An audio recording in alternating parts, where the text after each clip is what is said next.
আপনি আপনার পার্টি চালাইতে পারছেন? পারেন নাই। আপনি মিছিল করতে পারছেন? পারেন নাই। মিটিং করতে পারছেন? পারেন নাই।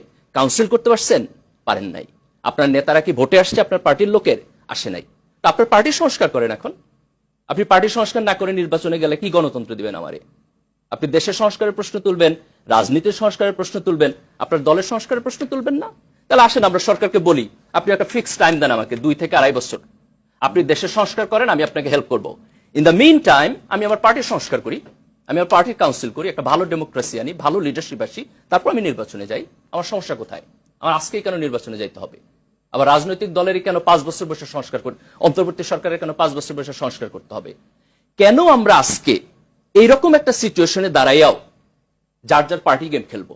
কেন আমরা এগ্রি করতে পারি না যে আসেন আমরা 2-2.5 বছর সময় নেই, আমি আমার পার্টি সংস্কার করি, আপনি দেশ সংস্কার করেন, সবাই সৎ থাকি, স্পষ্টভাবে কথা বলি, কোনো অ্যাম্বিগুইটি না রাখি, এবং তারপর আমরা সবাই মিলে একটা গণতন্ত্র করি।